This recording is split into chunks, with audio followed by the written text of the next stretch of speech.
Olho a Olho, com Cida Campos. O programa Olho a Olho com Cida Campos desta semana recebe o advogado trabalhista Dr. Carlos Dercy, um parceiro do programa. Seja bem-vindo, Dr. Carlos.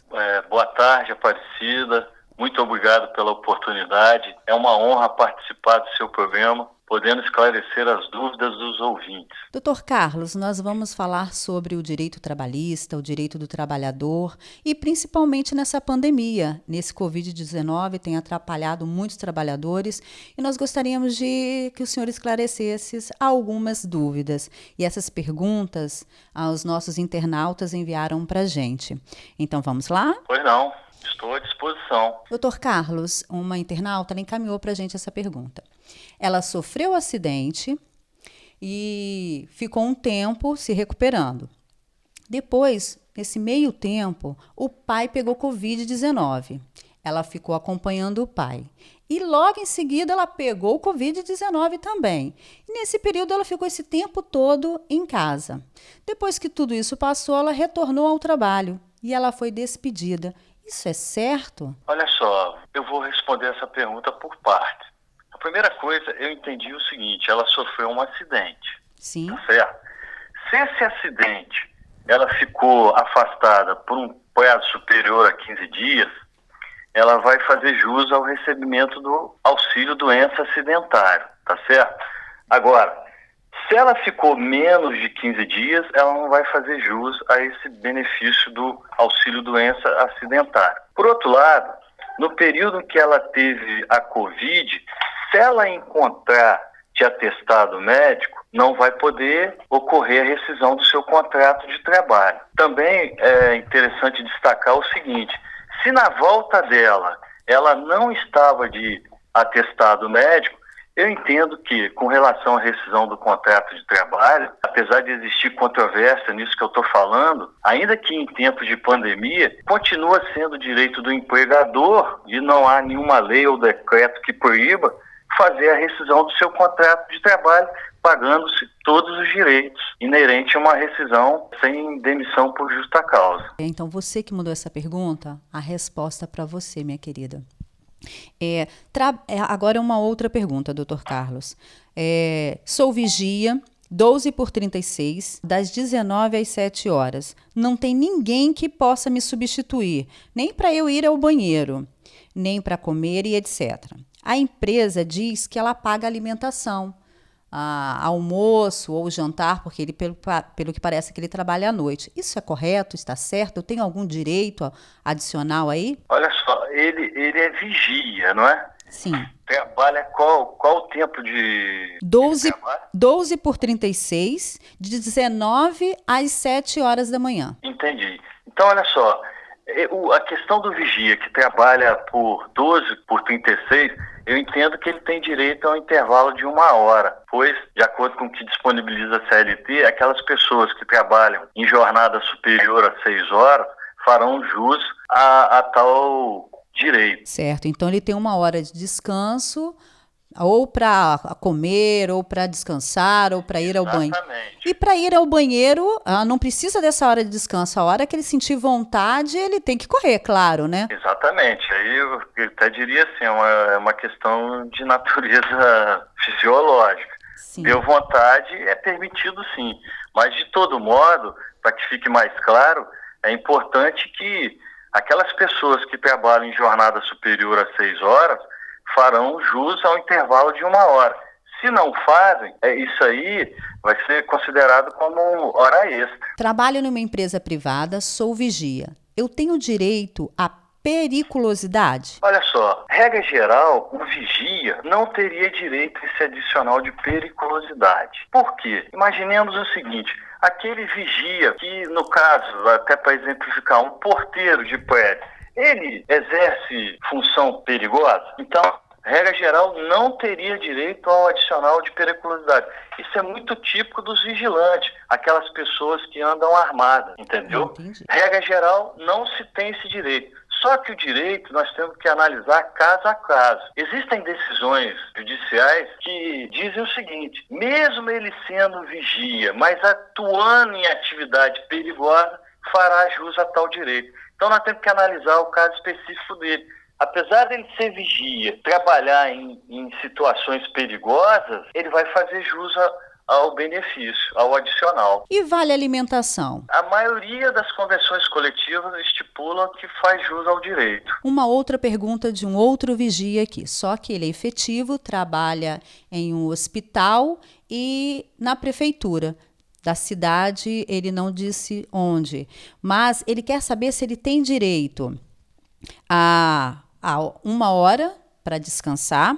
Ele diz que ele só tem 10 a 15 minutos para jantar no refeitório. Ele vai ao refeitório para jantar e volta correndo entre de 10 a 20 minutos. E ele quer saber se ele tem direito a algum tipo de adicional. Deixa eu falar para você. O servidor público, na maioria das vezes, ele tem o regime próprio, tá certo? Então, nós teríamos que saber aonde esse consulente trabalha para ver se lá ele é regido pelo, eu diria até assim, o regime estatutário, entendeu?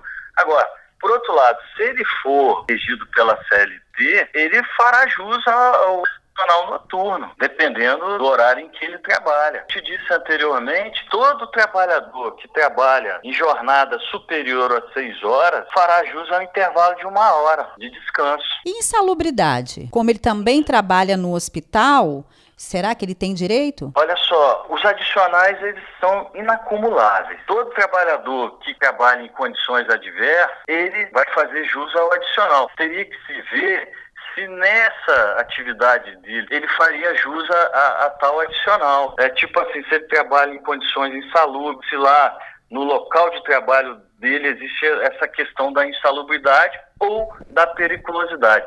Nunca os adicionais podem ser acumulados. Uma outra pergunta é de um outro vigia. Ele também é concursado na prefeitura, está à disposição também de um hospital e ele diz o seguinte, trabalha em escola, estava trabalhando no hospital municipal, retornei ao hospital trabalhando como vigia e trabalho na escala de 2x2, faz 1 ano e não recebo insalubridade, não tenho 1 hora de janta para descanso e recebo R$105 de adicional noturno. Isso é correto? Olha só, essa pergunta dele, o que complica nessa pergunta dele? Para saber sobre essa remuneração, sobre esse valor que ele apontou, nós teríamos que saber qual é o valor do salário dele ou mesmo da remuneração. E sempre lembrando que os funcionários públicos, eles têm regime próprio, tá certo?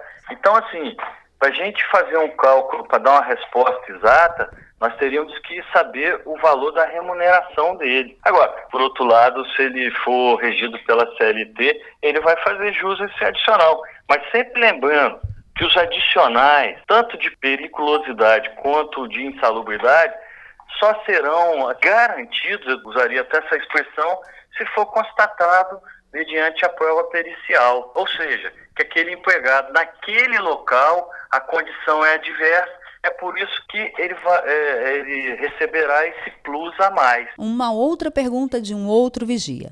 Este vigia também é concursado, trabalha em uma escola há 8 horas direto e ele não recebe hora extra e almoça na escola, sem intervalo. Quais são os direitos dele? Olha só, foi dito que ele trabalha 8 horas direto. Será que durante esses 30 dias, vamos dizer assim, no mês, ele trabalha essas 8 horas direto, incluindo aí nesses 30 dias, sábado e domingo? Precisariam saber disso. Se for assim, se for também regido pela CLT, eu entendo que a jornada dele está elástica. Em sendo assim, ele fará jus ao recebimento das horas extras. E também, por não ter o descanso semanal, ele vai ter que receber o descanso semanal remunerado na forma dobrada. Porque, volto a repetir, eu estou entendendo que ele trabalha direto, os 30 dias direto, não tem descanso semanal remunerado. Não tendo descanso semanal remunerado, eu entendo que ele vai ter que receber esse descanso semanal remunerado na forma dobrada. Uma outra pergunta, ele também é porteiro em uma construção civil, empresa privada. Eu trabalho na construção civil, na portaria, de 6 às 12 horas, de 13 às 18. todos os dias, menos os finais de semana. Isso tá certo? Olha, pelo que eu entendi, ele trabalha uma média de 11 horas por dia. E disse que trabalha de segunda a sexta. De segunda a sexta são 5 dias. Então, por semana ele trabalha 55 horas. O que diz o nosso direito constitucional e a própria CLT? A CLT diz o seguinte, que a jornada normal são 8 horas dia, 44 semanais e 220 mês. Em sendo assim, esse trabalhador terá direito ao pagamento da jornada extraordinária, que está ultrapassando, tá certo? Por dia, 3 horas a mais. Por semana, 11 horas a mais. Ele fará jus, então, ao pagamento das horas extras. Doutor Carlos, com essa pandemia, com Covid-19, o que mudou na lei trabalhista? Tem alguma alteração? Olha só, o que eu te diria como destaque seria o seguinte, em rápidas palavras, ó, o que aconteceu com essa pandemia? O governo federal, através de uma medida provisória, o que ele instituiu nessa medida provisória? A redução proporcional do salário, da jornada, garantia no emprego enquanto ocorrer essa questão da redução proporcional do salário e da jornada. Então, assim, são esses aspectos principais que eu te diria nesse momento. A redução proporcional do salário e jornada, garantia provisória do emprego. Para a gente encerrar o nosso bate-papo desta semana, o que é trabalho escravo, doutor Carlos, aqui no Brasil? O que configura trabalho escravo? Precisa. O que configura trabalho escravo no Brasil? É aquele trabalho forçado, é aquela jornada exaustiva, é aquela condição degradante de trabalho, tá certo? É o empregador reter no local de trabalho o empregado, fazendo com que o direito de ir e vir do empregado seja cerceado, tá certo? É manter vigilância ostensiva para que aquele empregado não saia do seu local de trabalho. Enfim, existe até uma portaria do Ministério do Trabalho, 1293, que regulamenta essas questões. Mas, em síntese, eu diria para você isso. Considera-se trabalho escravo no Brasil aquele trabalho forçado, cuja jornada é exaustiva, entendeu? Aquele também cujas condições são degradantes, entendeu? Então, assim, tudo aquilo que fere a dignidade humana do trabalhador é considerado como trabalho escravo. Doutor Carlos, muito obrigada. A sua parceria aqui no programa foi de grande importância e esclarecimento dos nossos queridos internautas. Eu é que te agradeço e estou sempre à disposição para quaisquer outros esclarecimentos. Muito obrigada. O programa Olho a Olho com Cida Campos desta semana fica por aqui. Até semana que vem. Tchau. Olho a Olho com Cida Campos.